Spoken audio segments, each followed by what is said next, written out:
primer de tot, gràcies per haver vingut. Sobretot, sabeu per què? Perquè aquests dos senyors parlaran de nosaltres. Això és el que té l'edat.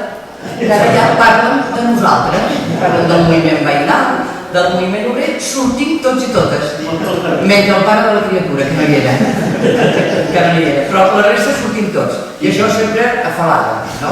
Bé, estem aquí perquè volem celebrar precisament l'aniversari de l'assassinat d'un vell company, del Manuel Fernández Marco, que va ser el primer assassinat de l'any 73. En l'any 73 vam tenir 1, 2, 3, 4, 5, 6, 7 assassinats a l'estat espanyol. A Catalunya en vam tenir 2. El primer va ser a l'abril el Manuel Fernández Marco, el segon va ser al setembre el Cipriano Marcos, a Reus, que va ser torturat, estropiciat absolutament, que li van fer veure líquids corrosius, l'Eustaqui Mendizábal a l'Algorta, el Joaquim Diestre a Munguia, el Víctor Diego Gómez a Madrid, Carcassa, el Josu Aretxe a Donòstia i el Pedro Barrios, un xaval de 19 anys que el van confondre amb una tarda i el van matar a Madrid. D'acord? L'any 73 és un any també important perquè passen coses que marcaran molt els anys que venen a darrere, no? Una cosa és important, que és el fi de la guerra als Estats Units al Vietnam, és la primera crisi del petroli que marcarà moltíssim la història posterior, amb la primera recessió econòmica després de la Segona Guerra Mundial. Hi ha el cop d'estat de Pinochet, també molt recordat per nosaltres, i hi ha una de les causes de l'actual, n'hi ha més, però una de les causes de l'actual genocidi a Palestina, la guerra del Yom Kippur, que va ser quan els exèrcits d'Egipte, Sinaí i Jordània van invadir Palestina per lliurar-se de l'estat sionista. Bé, això són 4 coses que van passar en aquells temps i que em semblava interessant que ho poséssim una mica en context. El més important és que jo hi era.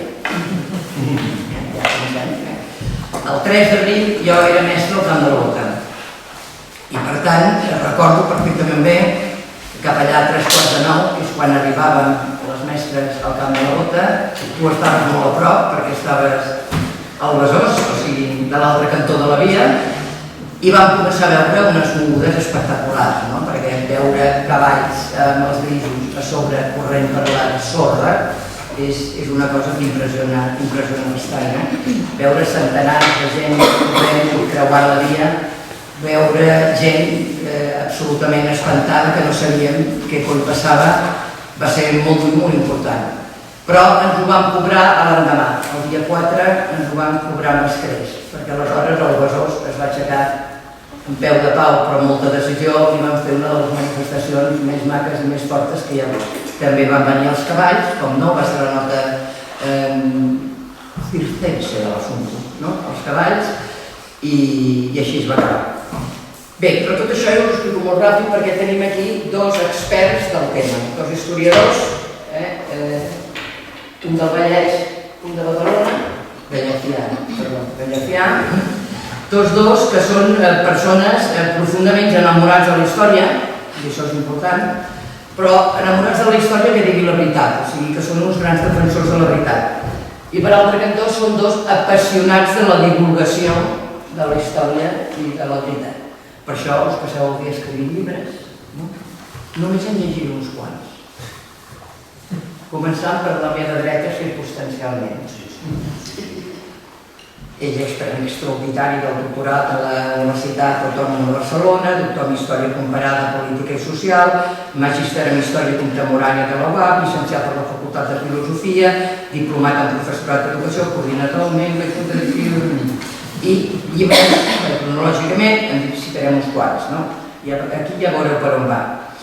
Sant Adrià del Besòs, 1900-1939, Sant Adrià del Besòs, 1939, lluita per la llibertat política i social, Sant Adrià del Besòs, 1939, la formació de la classe obrera, i Sant Adrià del Besòs, 1900-1939, la construcció de la ciutat. Aquests són alguns. Després entonats sobre el primer ajuntament democràtic del PSC a la seva crisi, una història de Terrassa, ell viu a Terrassa, i sí, però també no deixem, és jove però ha tingut temps d'escriure molt. I a la meva esquerra també el mateix.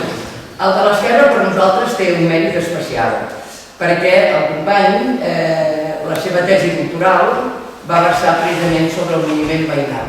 I en aquell moviment veïnal sale el Gabriel, sale el Manolo, sale el Goi, sale el Miguel, sortim tots els de Santa Coloma. Vull dir que és una cosa molt d'agrair, va fer un munt d'entrevistes, va fer un munt de recerca, va fer un munt de cercar continguts i avui els tenim aquí perquè ens parlen d'això. Un ens parlarà del moviment obrer i els altres ens parlarà del moviment veïnal. D'acord?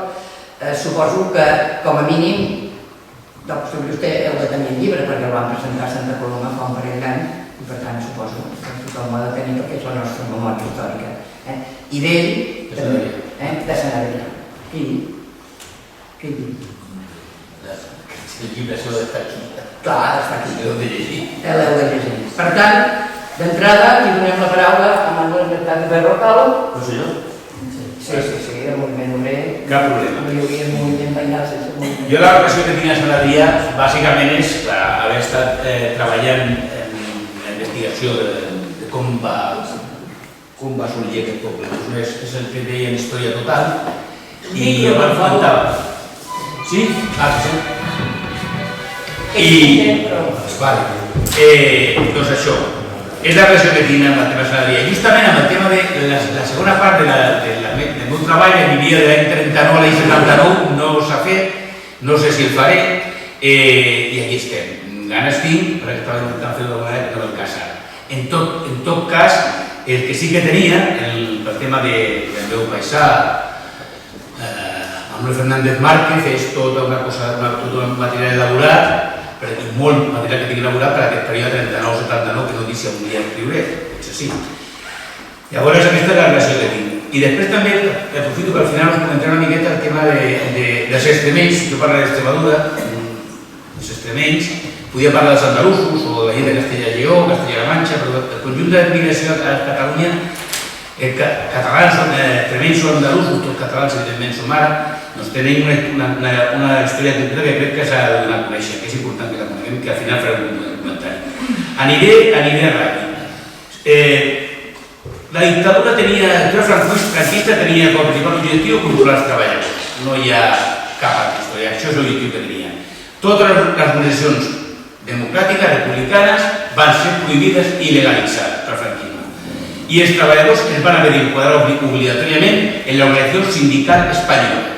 I aquesta organització estava sota el control, evidentment, del Partit Únic, l'Àngel Pérez Tradicionalista de les Fonts, com tots i totes sabeu, i integrava tant empresaris com a treballadors. Aquesta era l'estructura en què els treballadors, després d'haver perdut la Guerra Civil, van estar enquadrats en el règim dictatorial franquista, en un sindicat que era obligatori. Afiliar-se, que era obligatori, estar formant part. Quina funció tenia aquest sindicat? S'ha d'explicar, tenia una funció doble. D'una banda, era transmetre en teoria les reivindicacions tant dels treballadors, que és la part econòmica, com dels empresaris, la part econòmica dels empresaris com la part social, que eren els treballadors, al govern. I alhora, evidentment, aquesta transmissió servia perquè també l'Estat pogués fer arribar als treballadors, als productors que es deien en aquella època, i als empresaris les seves lleis, la seva forma de veure els processos econòmics, etc. El poder real, de tota manera, no estava en el sindicat vertical i en la falange, que era el seu cor director. Estava realment en el Ministeri de Treball, en el govern i el Franco. Era qui realment dirigia. Des de l'any 47 es plantegen les eleccions sindicals. S'intenta que hi hagi una representació dintre d'aquest sindicat, tant d'empresaris com de treballadors. A l'any 47 comencem amb una experiència que jo crec que és interessant, que és la participació en aquestes eleccions de gent que té una experiència anterior de la Guerra Civil. Gent que ha estat militant, ha estat activista de diferents sindicats. El cas de Terrassa ho hem estudiat i bàsicament la gent lligada us deia, tant a la CNT com al moviment comunista. Així estarem fins a l'any 64, entre 47 i 64 estarem en una situació en la qual els treballadors participen en aquesta organització com poden. Què succeirà amb el moviment obrer català? Clar, hi haurà un intent per part de la llengua històrica, la CNT o l'OIT, de recuperar la participació, recuperar l'activitat sindical. No regirà, no funcionarà, és l'Aliança Obrera, que a l'any 62 va estar creada sobre el paper, però mai va tenir una existència real. El naixement de les comissions obreres la podem datar entre el 64 i el 66. És el resultat del treball de molts treballadors dintre del sindicat vertical. La majoria de gent que integra aquesta estructura són gent que està treballant dins del sindicat vertical. Com treballen? Quan hi ha eleccions es presenten i a partir d'aquests càrrecs tenen accés als serveis del sindicat vertical i tenen la capacitat d'estructurar-se al marge d'aquest sindicat de forma clandestina la seva organització. És a dir, és una doble via tan clandestina com una via que es diria entrisme, una via més oficial de la gent que és delegada dintre de les empreses. No només en aquest grup estaran certs tipus de militants, sinó també les organitzacions catòliques també seran presents, la LLOC, com l'OAC, etc. I també fonamentalment els comunistes, tant del Partit Comunista d'Espanya com el PSOE. Què passa als anys 60? Tenim ja creat comissions i hi ha una baralla dintre de comissions, una disputa pel control d'aquest sindicat. Qui són els participants en aquesta confrontació?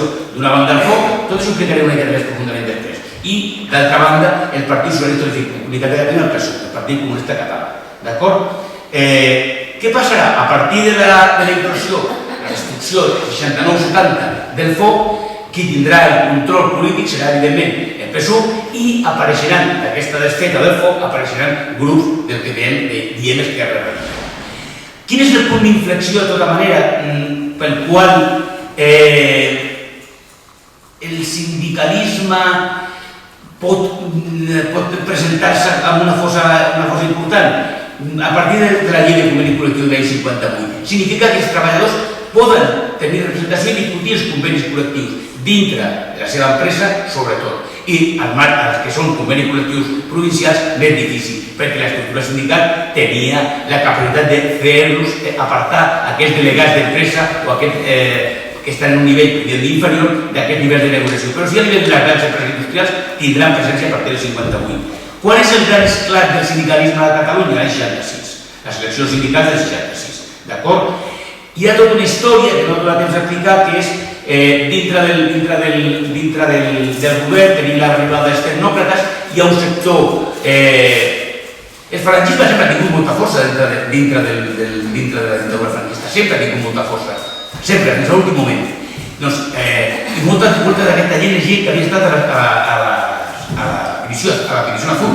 És a dir, aquest sector es parla d'una negociació entre José Solís, que era el secretari general del movimiento, i Marcelino Camacho, en el sentit que pogués col·laborar en aquestes eleccions, perquè l'objectiu que tenien és que el sindicat recuperés la seva importància. Perquè recuperar el sindicat la seva importància la recuperava d'alguna manera aquest sector de la falange, aquest sector més ultra, tots eren ultra, per això, però aquest sector més reaccionari. El resultat d'aquestes eleccions és el triomf de les comissions obreres. Bàsicament, jurats, vocals i jurats, ja que deia llavors, que van aconseguir d'alguna manera enfortir el moviment. A partir de l'any 71 queda clar que el règim té dificultat per poder funcionar i a partir de l'any 73 la crisi econòmica encara més. Tant el 71 com el 75 el sindicat de comissions obreres serà el guanyador d'aquestes eleccions. Què dona també un suport al sindicalisme? La posició, per exemple, de l'OIT. No m'allargo. L'OIT també participa i reclama a l'estat espanyol un funcionament democràtic d'aquest sindicat, cosa que no té, evidentment.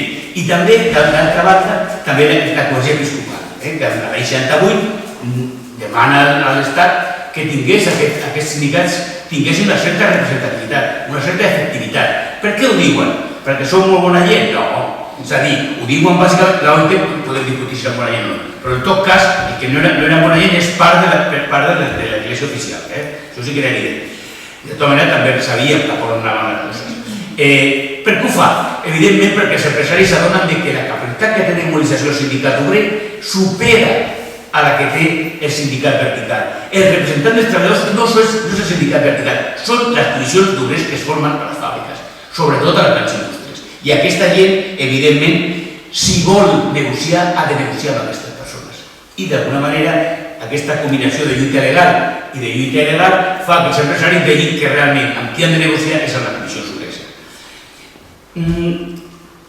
Barcelona, juntament a les comarques veïnes, el Baix Llobregat, el Vallès, el Maresme, el Barcelonès, és el nucli dur d'aquest moviment obrer. Clar, com és aquest espai? Aquest espai en què estem nosaltres com és? És un espai industrialitzat, on ha arribat població immigrada, jove, de l'Espanya meridional, Andalusia i Extremadura, amb una política laboral franquista molt dura, un autoritarisme patronal brutal i, d'alguna manera, són gent que va acumulant experiències en l'acció col·lectiva. No només del moviment obrer, sinó també del moviment sindical, moviment estudiantil, moviment veïnal, etc. En definitiva, ens trobem en un espai concret de lluita que és aquesta zona on estem nosaltres, on succeiran els fets de l'assassinat de Manuel Fernández Márquez. Quin és l'origen? Anem a concretar una miqueta més el cas nostre de Catalunya. Abans hem parlat en general.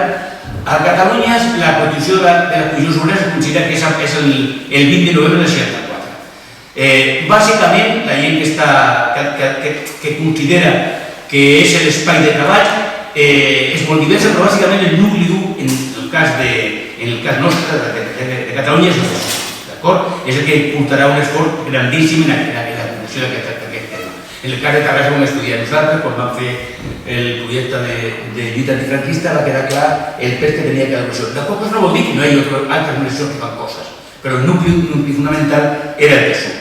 El compromís dels militants, la capacitat de fer, l'estar disposats a cobrar riscos greus que succeïen en la dictadura, era evident. Torno a repetir, igual que feia abans, el 66 obre una nova etapa a Comissions Obreres a Catalunya, igual que la resta de l'Estat. Gran participació de la gent, gran participació. Els treballadors van votar aquestes eleccions. Triomf electoral. I què aconsegueixen? Control sindical dels locals. És a dir, el sindicat vertical té uns locals que els treballadors poden fer servir. Poden servir i d'aquesta manera augmenta la conflictivitat i les activitats dins de l'empresa. Poden fer assemblees en el mateix local i els funcionaris s'ho han de passar, perquè són gent que ja democràticament. Evidentment, hi ha de tot. Molta vegada que succeirà que si un dona molta feina, acaba de tenir-ho. És a dir, vindran mesures repressives. Clar, el sorgiment d'aquest moviment obrer posa en perill, evidentment, l'estatus quo existent. Què faran? Plantejaran una llei sindical que intentarà limitar totes aquestes possibilitats, el conveni col·lectiu, l'acció il·legal, és a dir, intentarà limitar, estructurar això. Comença el 67 i el 71 encara no s'ha pogut posar en marxa. I què farà més? Empresonar els dirigents sindicals o desposseir-los del seu càrrec. Si tu no tens càrrec, no pots reunir-te al sindicat vertical. Aquesta repressió provoca cert replegament, però la lluita no acabava de 69 dels salaris, el 5,9% era la batalla aquesta del salari mínim, sempre la superaven els treballadors. És a dir, el govern deia un 5,9 i en canvi els treballadors a les empreses grans aconseguien a coses patronal més elevats, perquè tenien capacitat de lluita. I evidentment això no li agradava al sindicat vertical i al franquisme, perquè era quan deia, clar, no es poden augmentar els salaris en canvi s'augmenta. Expliquem una miqueta aquesta divisió entre el FOC i el PSUV, ràpidament. Mireu, les dues aspiraven a dirigir el moviment obrer. Clar, i evidentment la desconfiança entre ambas era evident. Diferència d'estratègia. Clandestinitat del foc. En canvi, el PSUV, tenint l'experiència de Terrassa, els dirigents comunistes són coneguts, clar, i detinguts i apaïsats. Però són coneguts. Des dels anys 60. Mitjans dels 60 ja són coneguts. Llavors el PSUV planteja mantenir aquesta presència pública, donar la cara. El PSUV perseguia enderrocar el franquisme i defensava el caràcter nacional de Catalunya. En canvi, el FOC volia fer caure la dictadura i implantar un règim socialista. No, definit, perquè ja sabeu que al FOC hi havia una diversitat molt gran, i que acabarà el Partit Socialista de Catalunya al reagrupament o acabarà a l'esquerra més radical, a l'esquerra radical, l'Antena Roja o altres organitzacions diferents. En definitiva, aquest plantejament era el que teníem, però en el cas de la qüestió nacional, igual que el PSUV lligava i Comissions Obreres com a entre cometes, enteneu-me, com a filial política, no tant organització política del PSUV, defensava aquesta qüestió nacional d'una manera molt diferent. Defensava que també els treballadors i treballadores havien d'entendre i conjugar la qüestió nacional o la qüestió social. En canvi, en el cas del FOC era una qüestió més complicada. Hi havia aquesta crítica del nacionalisme burgès, sense entendre que també hi ha un nacionalisme popular, d'arrel popular. En definitiva, el PSUV aconsegueix amb aquesta posició arrossegar cap a les posicions, jo diria, de compromís nacional a bona part del moviment obrer.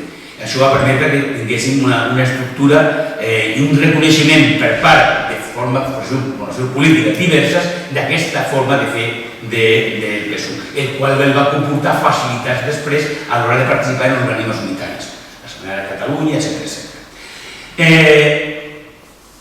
La batalla no entraré, però en definitiva la gent del PSUV controlava la COM, la Comissió Obrera Nacional de Catalunya, i en canvi el FOC més poder a la coordinadora local de Barcelona.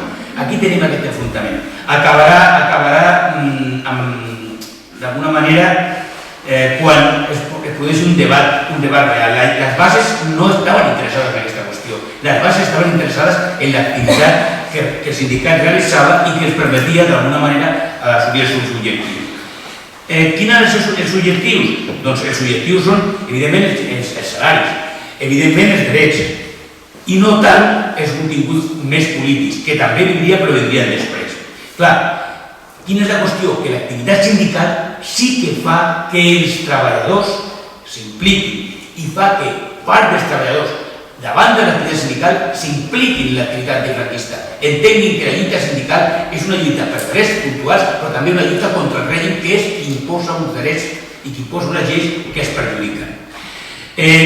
A l'any 70, com deia, als 70 desapareix el FOC i aquí tindrem després un altre conflicte entre el que seria, aquí l'hem representat amb la Lliga Revolucionària, però és igual, sectors més radicals, les plataformes anticapitalistes que plantejaven que participar en les eleccions era fer joc a la burgesia, era per fer joc al sindicat vertical. I el PSUV, i també Bandera Roja, i van anar canviant. Els partits, tant la Lliga o altres, també van anar canviant al llarg de temps, s'adonaven o consideraven que no es podia perdre l'oportunitat de treballar entre la gent, perquè és la forma d'influir, la forma de que s'ampliés la base antifranquista. A l'any 72, és a dir, entre el 70 i el 71 tenim tota aquesta situació de divisió que generava problemes, no? I no permetia realment l'activitat sindical la dificultava. Què succeirà? Doncs succeirà que una altra vegada més aquests enfrontaments, però també la demanda dels empresaris provocarà una etapa d'apaigament del moviment obrer. Aquesta baixada de conflictivitat entre el 70 i el 71 farà també que d'alguna manera la gent no deixi de mobilitzar-se, però sí que ho farà d'una altra forma. A l'any 72 tindrem un fet molt important, que és la detenció de la Direcció Estatal de Comissions Obreres a Madrid, el cas del proceso 2001. I aquesta direcció va passar a Catalunya, és a dir, Catalunya en el 72 comença a tenir el control d'aquesta organització, l'organització del conjunt de l'organització. El moviment obrer a més es creix justament en aquest període, malgrat la repressió, la gent continua fent coses perquè no queda més remei. Les vagues dels miners, tinc record personal d'això, a Sallent i a Balsareny, o el tema de la incorporació de mestres, sanitaris, enfermeres, també al sindicat. En definitiva, el creixement del sindicat té un efecte bumerang en la repressió sobre el creixement del sindicat. I el cas de Manuel Fernández Márquez, el 3 de març del 73, marca un abans i un després del que seria la repressió policial, però també de la lluita dels treballadors. L'assassinat no és... Me queda 2 minuts, tinc? Sí. Com ha explicat abans la Gabriela, el tema dels assassinats no és res nou, és a dir, el règim havia estat assassinant. Jo tenia totes, no els citaré, m'agrada quan faig explicar qui són, les persones són persones, com totes nosaltres, però en tot cas, des de l'any 70, a Granada, a Leganés, a Madrid, el obrer de la SEAT, Antonio Villalba, Amador i Daniel Niebla, en el Ferrol, i Martí Lluce que el 73. Això el David ha fet un llibre que ha fet diversos llibres explicant tot el tema de durant la transició. En definitiva, l'assassinat de Manuel Fernández Márquez va trencar les barreres que mantenien aïllada la lluita obrera del conjunt de la ciutadania. És a dir, per primera vegada tenim la lluita obrera que té el recolzament de la ciutadania. Es comença a alçar la veu contra el règim. No només són els carrers, són la gent dels barris. És el moviment que després s'explicarà, company. Bueno, l'any 73, després de l'assassinat de Fernández Márquez, acabarà una derrota simbòlica del règim. És important. Jo crec que l'havia d'explicar una miqueta el context internacional, però el context nacional és molt dur. És a dir, què succeirà en aquest moment? La derrota simbòlica del règim. És a dir, l'ajusticiament de Carrero Blanco el 20 de novembre farà que realment el dictador que ja estava com una miqueta de fora de la jugada torni, però per demanar a la gent més dretana d'iniciar un participar en aquest procés. I finalitzarà matant la dictadura. Va començar matant i va començar morint. I el procés Milú, tant com va passar abans amb el judici de Burgos, què va significar? Una forta participació de la gent, un fort reconeixement internacional, tots dos. I això sí que li feia mal a la dictadura. Estava tot el procés d'intentar comerciar amb el mercat comú, totes aquestes qüestions li feien molt de mal. La dictadura evidenciava la seva vulnerabilitat. Han assassinat o ajusticiat l'hereu del dictador, però a més, a nivell internacional hi ha un suport gran a tot el moviment antifranquista, en diverses etapes. Bueno, què succeeix al 73? I ja no existiré més. És a dir, al 73 hi ha un nou cicle de creació de plataformes unitàries i, d'alguna manera, el procés culminarà l'any 74 en la unificació de les comissions obreres. Quin problema tindrem? Evidentment, a les eleccions del 75 guanya Comissions una altra vegada i se'n sobra el sindicat vertical. Però què passa? És a dir, la idea del sindicat nacional i de classe, que era Comissions Obreres, era ser sindicat unitari. Dintre del sindicat franquista era el sindicat unitari. Evidentment, què va succeir? Doncs que quedaven els sindicats en marxa, la UGT. I el Partit Socialista Obrer Espanyol, i el PSC posteriorment, donaran recolzament a la UGT. I el règim també. És a dir, quan el règim preveu la caiguda de l'OCE per evitar que caigui en mans dels comunistes, en mans de comissions obreres, el que farà és recolzar el que seria el sindicalisme de la UGT en el sentit de permetre la seva actuació, etc. Això es fa abans que en semilegalitat es fa abans que el Congrés de Comissions, etc. En definitiva, tenim un context polític que fa que el sindicat esdevingui una força potent. Què passarà? Doncs que, evidentment, a partir del 75 entrarem en un procés que és el procés de la transició. Abans ja havia començat, però entenem que la mort del dictador. Què passarà amb aquesta mort del dictador? Simplement passarà que vindran els pactes de la Moncloa, vindran tot aquest tipus d'acords que tant, ho explica molt bé el meu company Juan Andrade, a Extremadura, Extremeño també, que va parlar del cas del PSOE i el PP com se va moderar i cadascú es modera més que l'altre per poder estar en bona situació, en bona posició de sortida quan hi ha les eleccions. I aquesta moderació que significa per als treballadors, pèrdua d'interessos. És a dir, tots els convenis col·lectius, tot ha de ser més moderat, no ens atabalem, que després vindran els èxits i no arriben. En definitiva, aquesta és la situació. 5 minutos, ¿sí? Yo y mis compañeros, ¿de acuerdo? Va a dir, era el poema que recordava l'assassinat de Manuel Fernández Márquez. No m'estendré gaire, és a dir, el model de desenvolupament capitalista era el que teníem nosaltres aquí. D'acord? Perifèria, mala condició de vida, immigració. Gent que ve a treballar, gent que viu en barraques, en autoconstrucció o en condicions molt dures, no insistirem. Aquí és on viuen els treballadors i treballadores que venen de fora. Això també significa que els treballadors que venen de fora viuen en barris, igual que ens passa actualment, en barris segregats. Aquests barris segregats són els barris on han viscut la majoria dels treballadors i treballadores immigrants, dels treballadors locals, evidentment, però sobretot els treballadors immigrants. Aquesta gent, quan arriba, evidentment, viu una condició molt dures. Aquestes condicions molt dures es porta a dues possibilitats. Una que és organitzar-se i l'altra és sotmetre's. Aquesta actitud la podem observar a la mateixa empresa, aquesta actitud quan ara ho explicarem. En definitiva,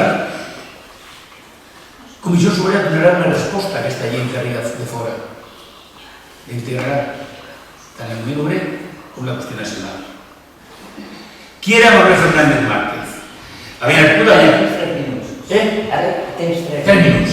Molt ràpid. Márquez va néixer a Villafranca de los Barrios, d'acord?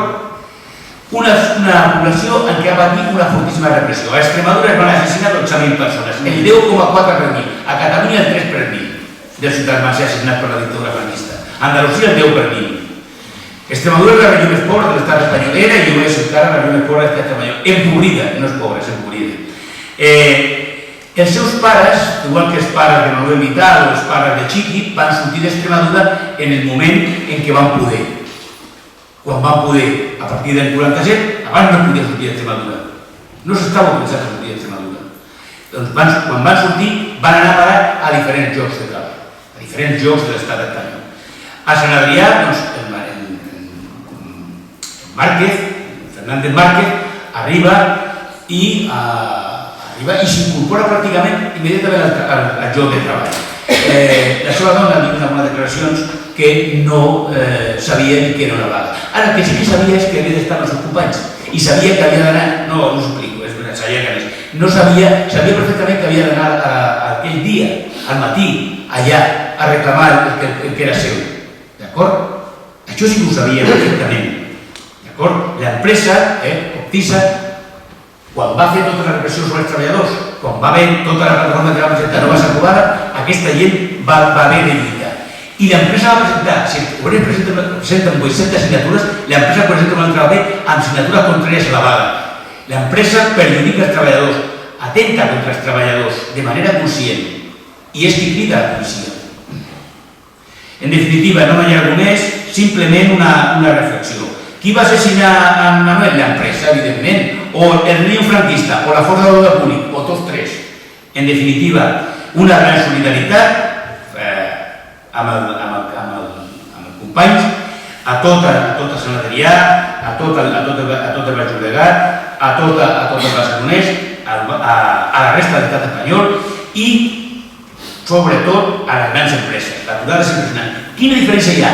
Quan vam assassinar el company de SEAT no va haver aquesta mobilització. No va haver aquesta mobilització. Ara sí, ara coincideix, ara s'ha deixat el vot que la gent ja no està disposada a suportar això. I acabo simplement fent un recordatori. Les persones immigrants, les d'abans i les d'ara, venen d'on venen i tenen unes circumstàncies particulars. El cas dels extremenys, que porten Andalusia, el que van és fugir de la repressió que havien patit els seus pares i perquè no accepten sotmetre's, no accepten ser la Milana bonita, no accepten ser les persones sotmeses als senyoritos, no accepten i surten d'allà i venen cap a Catalunya, cap al País Basc o on sigui. A les nacions que arriben s'incorporen a la lluita de manera decidida. Molts d'ells venen lligats al Partit Comunista, altres no. I la majoria d'ells, al lloc que han estat, han demostrat el seu compromís amb la terra on han nascut, però també la terra on han arribat i la repressió. Simplement això.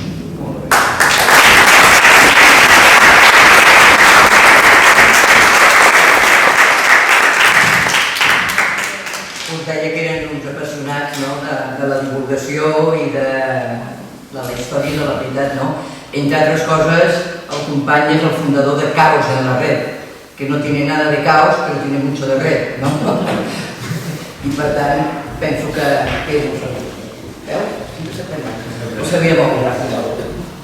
De la mateixa manera que el José Miguel ja ens parlarà del moviment veïnal, per què ell forma part d'aquest moviment veïnal. Ell diu que d'acord que és de Llefiat, no? Sí, bueno, allà no visc allà, per això diem d'acord, no? I ha sigut una persona activa en el moviment veïnal de Sant Adrià, de Llefià, ha sigut una persona activa en tot el sector del jovent, ha sigut una persona d'aquestes que s'incorporen, perquè curiosament, tu també ets d'origen, no ets català d'origen. Som nascut a Catalunya, però meu pare també és d'Extremadura. És d'Extremadura i un militant, exmilitant de l'MDT, no? Vull dir que la senyora de Ripoll ha d'estar contenta amb aquestes experiències que podem tenir a casa nostra, no? També és una persona que es dedica molt a la divulgació, no només amb els llibres que escriu, que això és important, els articles, els comunicats contínuament que fa, sinó perquè ell també, sent especialitzat en franquisme i transició, és una de les persones que va ajudar a organitzar, a crear l'arxiu històric de Llefià. I això és un element de divulgació i de consciència superimportant. I ara parlen del moviment veïnal. Molt bé. Sí, no. Conserva-la. Primer de tot, donar-vos les gràcies per haver-nos convidat a parlar aquí i una gràcies també a l'Intervingut, que són presents aquí, que us interessa. Alguns segurament ho heu viscut en primera persona, tot això, diu la Gabriela, i vau ser protagonistes en el seu moment. Bueno, a veure, no sé quant temps tindré, és un tema també que podem enriquir molt, i és un tema molt interessant perquè el moviment veïnal, com veieu, tindrà molts nexes de connexió amb el moviment obrer, perquè moltes vegades ens trobarem que la mateixa persona que muntava la fàbrica, potser després, quan tornava al seu barri, i havia de viure en les condicions que havia de viure, també participava en les reivindicacions d'aconseguir unes millors condicions de vida.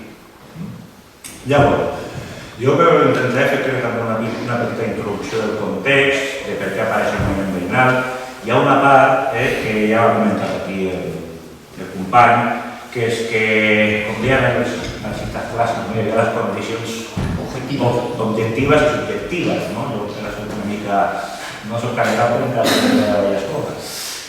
I llavors, és evident que perquè aparegui el moviment veïnal hi ha unes condicions materials que seran molt importants i després ja veurem que també hi ha unes condicions de consciència de classe, de prendre la decisió, etc. Llavors, la primera, tal com ha dit el company, va haver-hi, el franquisme va ser una dictadura de classe, evidentment de les classes privilegiades, que va exercir una brutal repressió contra les classes treballadores i populars. Això era allò. I, com he dit, jo també tinc família de Galícia i Extremadura i ja sabeu una mica que ja la repressió va ser bastant dura. I una cosa que potser no se sap, els primers anys del franquisme, la repressió va ser molt dura i, com ha dit el company, va haver-hi, és a dir, la gent se la va reprimir de moltes maneres, per motius polítics, però una repressió política i una repressió econòmica. Als pobles del sud, per exemple, a Extremadura, si t'havies destacat en ser una persona d'esquerres, ja sabràs que els pobles del sud, acabes a la plaça del poble i el senyor diu, tu treballes com treballes. Clar, al sud, no? Doncs hi havia una repressió política i econòmica. És a dir, molta gent de les primeres migracions que es van fer, als anys 60 es van conèixer més, però als anys 40 i 50 ja van haver immigracions, de gent que marxava, perquè moltes vegades hi havia una repressió política, estaven marcats al seu poble, estaven assenyalats, podien detenir, podien donar una pallissa, no donaven feina, el que fos. Llavors t'havies de buscar la vida. On te podies buscar la vida? A llocs on no estic conegut, no estic fitxat, no em coneixen. Quins llocs són aquests? Les ciutats. Les grans ciutats. I on intentar anar la gent? Intentar anar a les grans ciutats, doncs seran Madrid, Barcelona, País Basc i aquí a la metropolitana. Tot i que, em sembla que ho havia comentat una mica, al començament les migracions no estaven autoritzades. No. És a dir, fins a haver entre 1950, sembla que fins a 1957, una persona que volia migrar d'un poble a una ciutat necessitava un permís de treball, una autorització del governador civil o un justificable que tenies un lloc de residència. Si no tenies cap d'aquestes tres coses i t'enxampaven, et podien agafar, per exemple, en el cas de Catalunya-Barcelona, et portaven a Montjuïc, un lloc que sea el pavelló de la missió, que era com una mena de CIES de l'època, et tancaven allà i quan tenien problemes ficaven en un tren i per al pueblo. I això molta gent no se'n recorda. I és important recordar-ho perquè a mi em recorda moltes coses actuals. És a dir, hi havia immigrants il·legals dintre de l'estat espanyol. Dintre de l'estat espanyol hi havia migrants, pues en mi cometen això d'il·legal, perquè s'entengui, la migració són les carreres que mouen, a saber què és legal, què és il·legal, i en el fons és un debat polític, i econòmic. Però, perquè es feu la idea, és a dir, molta gent venia d'aquí, s'havia d'inventar històries, inventar-se un món fals. Si això hi ha llibres, hi havia un llibre del Museu de Barcelona que parlava de testimonis, i era molt interessant perquè sortien testimonis de com la gent s'havia d'inventar les històries, fingir que jo era familiar de no sé qui, perquè quan et paraven allà a l'estació de França o gent que saltava del tren abans el tren s'anava corrent perquè no el pillessin, perquè estava la policia esperant la gent que arribava i si el pillaven que no tenies el paper, al camp de concentració entre cometes, el pavelló de la missió i després per un cuerpo. Hi va haver gent que una vegada, dos vegades, tres vegades, igual la quarta vegada va aconseguir passar. I clar, la gent venia per això i què es trobava la gent quan arribava aquí? És a dir, si aconseguies passar, no et pillaven, a on anaves a viure? Perquè durant el primer franquisme no havia una política de construcció d'habitatge. Després ja volem parlar d'altres coses, el nou sindicat del bar, que no en podem parlar. No hi havia una política de construcció d'habitatge i la gent que havia de fer?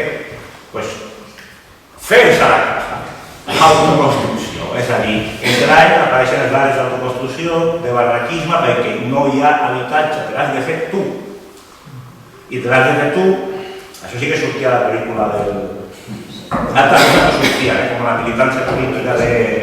Això sembla que aquest senyor apareix del Sevilla no estava en joc, que se resta l'autobús. Doncs molta gent va haver de fer això, és a dir, arribava aquí i entre una primera xarxa de solidaritat o de... És a dir, la gent arriba a un lloc que no coneixes, doncs moltes vegades era com es passa, és a dir, on anaves? Doncs anaves als llocs on tu coneixies o t'havia arribat la veu que havia anat algú altre del teu poble, paisano, és a dir, com passa, va dir, és que estan tots tots els marroquins estan aquí, doncs en aquella època, els extremenys, els andalusos, on anaven? Doncs en tenia paisano. Era així, i es donen casos de pobles que el poble es trasllada pràcticament a meitat del poble a un altre lloc i encara continuen coneixent-se. Per què? Perquè la gent on va, on coneix gent que li ha poder va a fer la barraca. La barraca, no sé si heu vist, és una de les poques coses que sortia a la pel·li, la barraca a vegades l'havies de fer correcuita perquè si t'enxampaven sense acabar, sense poner el techo, te la tiraven i a tornar a començar. Com es feia? Ajudant-se. I això ja eren les primeres xarxes, els primers vincles de solidaritat, de companyerisme, podem dir, primers vincles de consciència de classe, podem dir, que som aquí, som obrers, hem vingut de fora, o no, igual també hi ha un senyor que venia aquí dintre de Catalunya, també passava. Però ens hem d'ajudar, perquè si no, que no podem viure. I diu això després per el vincle de, jo sé que aquí hi ha feina, jo sé que allà us buscar gent que està empresa a buscar gent, això són els primers vincles que fan que la gent, moltes vegades paisanos, és a dir, la gent per paisanatge, per convivència, van trobant, es van situant. Però no ens oblidem que les condicions de vida són les que són i trigaran molt en millorar i moltes vegades milloraran per les lluites.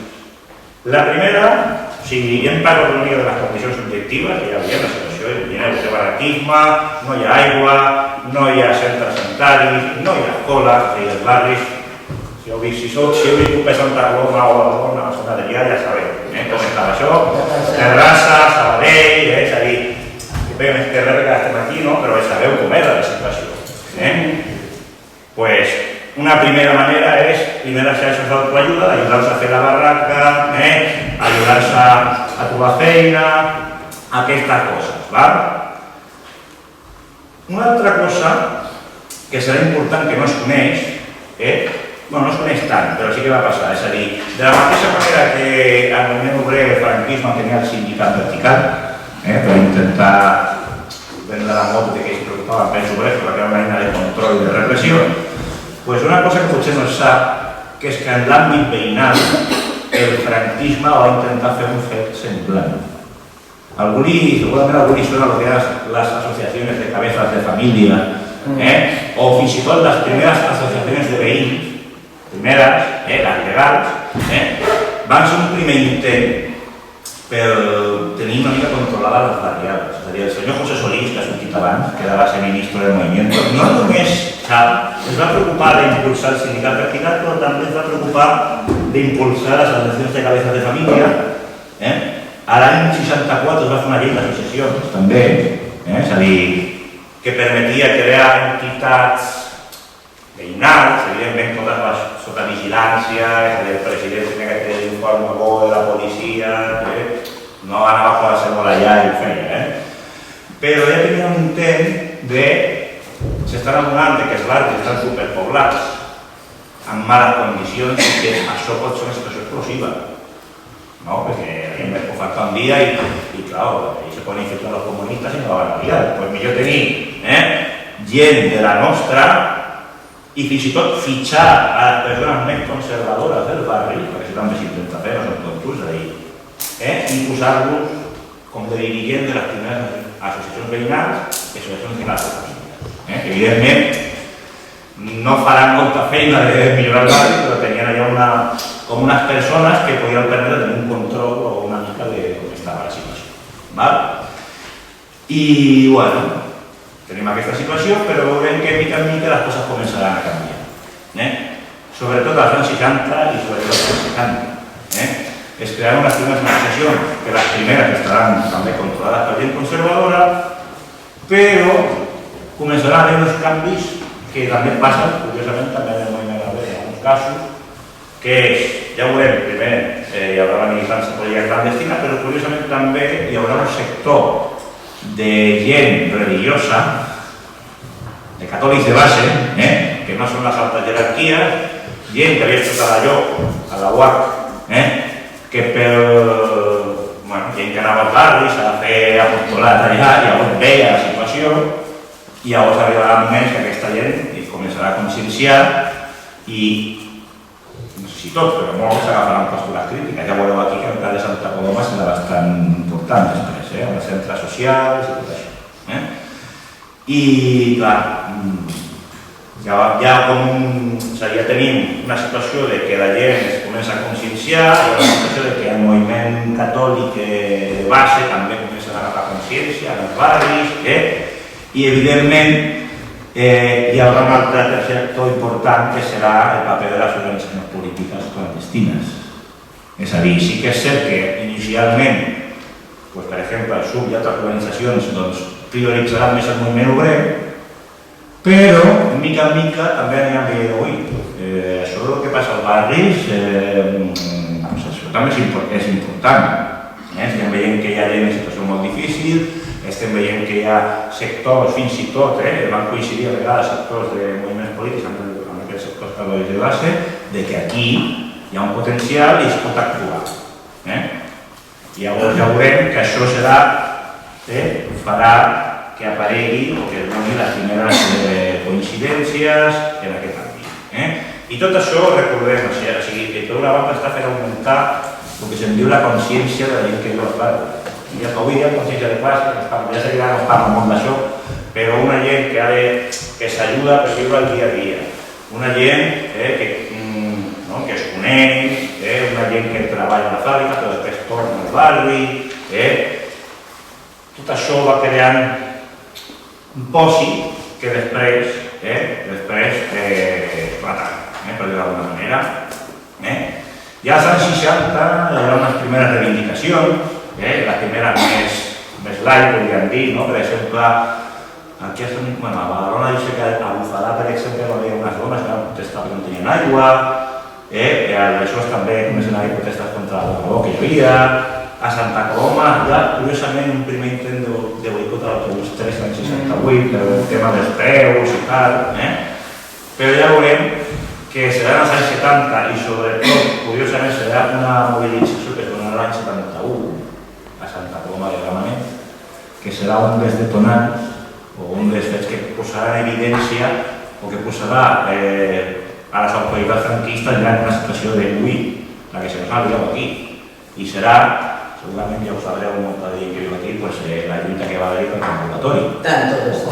És a dir, si tots estaven allí, no sé que no ho expliqui, però durant el febrer i març de l'any 71 va haver-hi tota aquella reivindicació de l'ambulatori i va cremar misteriosament, no dic poc.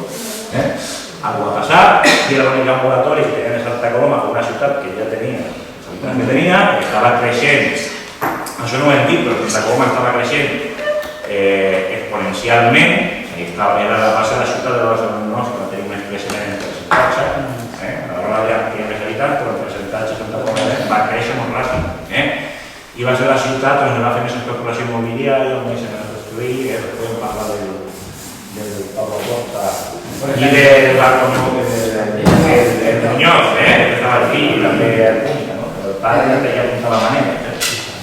Doncs això. El fill es va socialitzar. Sí, es va socialitzar. Va prendre, va agafar l'exemple de casa. Bueno, doncs hi ha aquesta primera lluita, primera de massa, podríem dir, que el govern, l'Ajuntament local de Portat, ha de cridar la policia que vingui de Barcelona a repartir, perquè clar, amb les 4 municipals que teníem no teníem prou. Llavors és un primer toc d'avís de que, ostres, això, és a dir, que tenim aquí un tema important.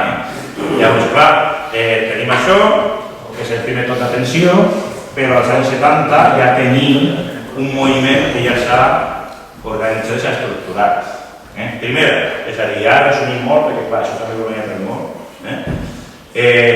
el centre social de les parròquies, és a dir, l'hem dit abans de diferents llocs, sobretot a Santa Coloma segurament, també a Santa Coloma, perquè hi haurà un equip de sacerdots que es coordinaran, això és important, que vam parlar del Sairan, del Cabré, d'Esquirol, molt més, d'això, però hi ha un equip de sacerdots que està als diferents barris, a viure i a treballar, crea les parròquies, està a les parròquies i crea centres socials als diferents barris perquè la gent pugui anar allà, en teoria la gent jove, però allà, mentre van allà, que hi ha molts llocs que no hi ha cap lloc, d'oci a part del bar i això, doncs això també es pot aprofitar, es fa servir per socialitzar i per difondre noves idees i després també serà un lloc on els diferents partits polítics de allà ja fan proselitisme. Allà els del SUC, amb els de la OIC, no sé què, a veure aquí, no? A veure aquí escoltir, no? Una mica tot, Però en el bon sentit de la paraula, moltes vegades pensem que van allà amb el cap i no, anaven a convèncer la gent, a les reivindicacions i que no, això també es feia. Apareixeran unes coses que serien les comissions de barri. Sobretot també a Santa Coloma seran més importants que altres llocs. Les comissions de barri era com una mena de comissió de gent més polititzada, més conscienciada, no es militaven en partits o no, podien ser gent que militaven en partits, podien militar-se política activa, que podia haver gent, el PSUV no va participar mai, va estar una estoneta per generalitat, no sé què, però altres grups polítics com la OIC, el GOA, em recordo, no sé si ja els primers 63 de Mestella estaven també ficats. Que serà la Riera, no sé si sabrà més, ens podrà dir. Bandera Roja i aquesta, doncs van crear aquestes comissions, que eren organitzacions clandestines que treballaven, podien treballar als barris i feien reivindicacions. Llavors, aquestes entitats clandestines fan la seva feina, però després ho veuran de que sí, és a dir, serà un debat que es donarà també, que és, vale, sí, podem ser una organització clandestina, però si volem arribar a sectors més amplis de la població, doncs haurem de fer alguna cosa més. És a dir, va haver un debat també molt interessant sobre... És curiós que té similituds amb el moviment obrer, no? Si fer associació de veïns serà també ser reformista, no ser reformista, o ser més burguès o no, perquè, clar, sí que és veritat que les comissions de barri tenien molt potencial, però si només eren 4 persones les que discutien entre elles i això no arribava més gent, ara sí, jo puc ser molt revolucionari, molt dibuix, però si això no intento convèncer més gent de fer-la arribar a aquesta manera de pensar i de fer-la que lluiti també, doncs clar, sempre serà una limitació. Va haver un temps que va haver aquest debat i al final, mica en mica, es van imposant. Santa Coloma va trigar més, va ser les comissions de barri, van tenir bastanta permanència, però mica en mica al final va agafar més la força del model de participar en eleccions de veïns, perquè permetia una mica fer el que feia comissions obreres, és a dir, permetia legalitzar l'entitat, perquè era legalitzat, perquè posaven pegues, evidentment, investigaven i una persona estava fitxada per imposar totes les pegues possibles però no l'autoritzaven. Però també permetia actuar fora de la legalitat, podies combinar els dos models de lluita. I podies arribar a més gent, podies anar a presentar-se als teus companys del barri, als teus veïns del barri i dir no tenim aquí escoles, no tenim aquí transport públic, doncs venim a l'associació, aquí lluitarem, aquí farem no sé què, és a dir, una altra manera d'arribar-hi. I llavors tot això que diem, és a dir, què es reivindicarà, per què es lluitarà? Pensem que als anys 60 i 70 sí que s'estan fent, van començar a fer més habitatge, però uns habitatges que segurament coneixereu que les condicions, la qualitat d'aquest habitatge havia per la seva ausència, no? A Santa Coloma han fet tant l'obra sindical de l'OAR, però la Dona Sant Adrià, per exemple, sí. Aquí va ser més d'iniciativa privada, però que especulació, pisos mal fets, no comunicats, sense escola, sense transport públic, ja us podeu imaginar.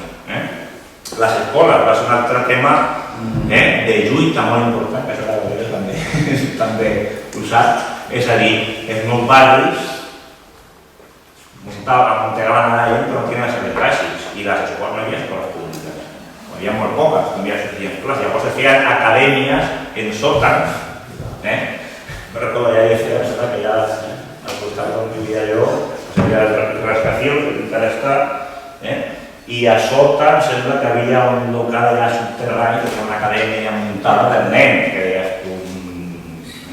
la lluita per a les escoles, i després, el curiós del cas és que es van començar a reivindicar coses elementals, serveis bàsics, ensenyament, educació, pisos, habitatge, transport públic, tot el tema aquest de serveis d'autobusos, no és una cosa que inventes sortir de la pel·lícula, es va fer a molts llocs, a Badalona, a Coloma, a Sant Adrià, era un mètode habitual, segrestar autobusos. Sí, és així. En el cas de Badalona fins a l'any 85 a Pomara, que era d'internet, podem presumir una mica de tots els autobusos. Això ho podem parlar després. Però, per exemple, de seguida el moviment veïnal també es va polititzar, en el sentit que una cosa és reivindicar serveis bàsics elementals i altra cosa ja comença a reivindicar perquè no tenim uns ajuntaments que es vota la gent, que els triga la gent, ajuntaments democràtics, o sigui, va ser una reivindicació que de seguida va agafar força. No només això, sinó perquè, per exemple, en el moviment veïnal va haver un tema que va destacar, que va agafar força, que potser en el moviment obrer va costar una mica més, que va ser el tema dels drets de les dones. O sigui, en el moviment veïnal, el feminisme, el moviment feminista, va ser pioner.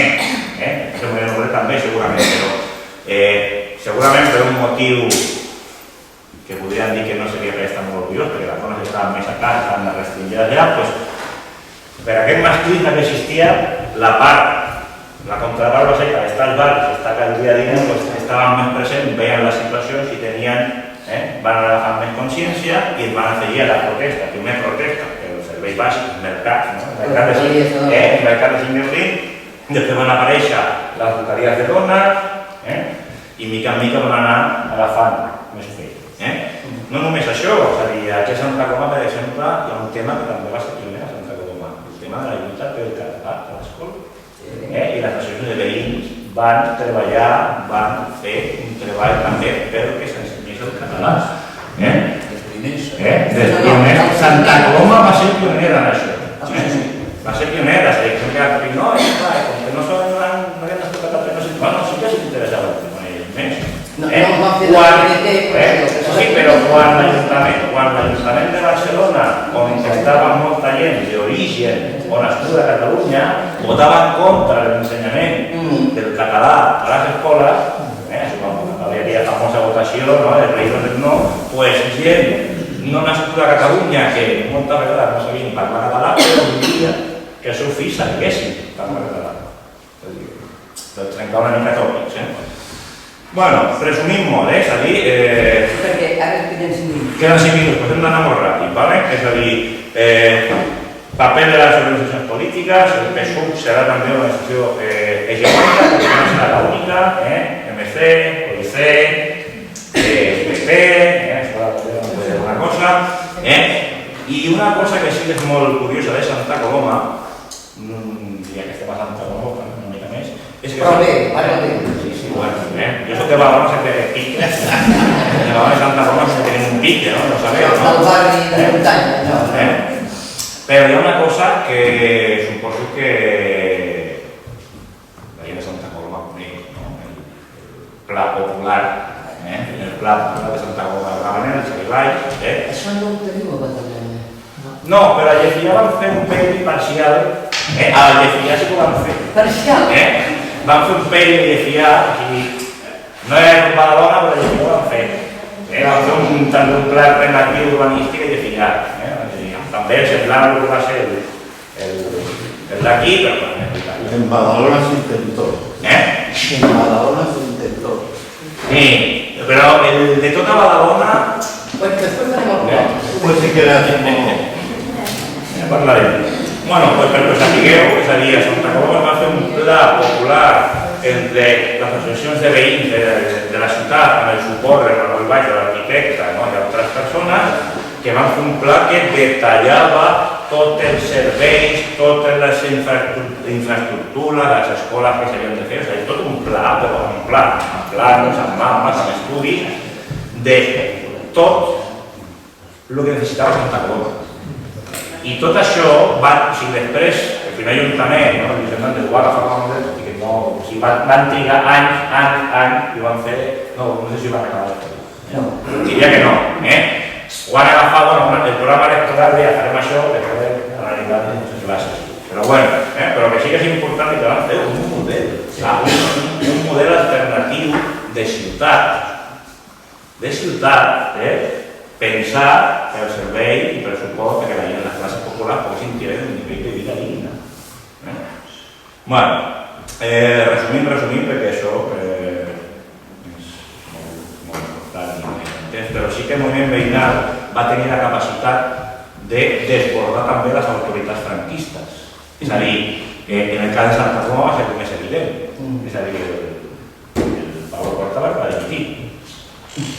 Va arribar a dimitir perquè entre els folletos que tenien moltes associacions de veïns, els casos de corrupció que tenia, que eren, vamos, allà el franquisme era corrupte, però aquest senyor era doblement corrupte, tot i que després vindrà el Muñoz i serà igualment, però bueno, que hi ha informes fins i tot de les mateixes autoritats franquistes, és molt divertit, perquè a vegades que hi ha informes dels mateixos, investigaven els uns als altres.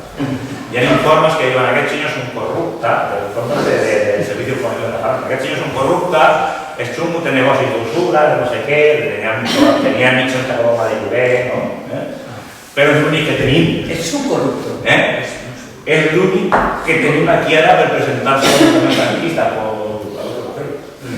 una mica així, val?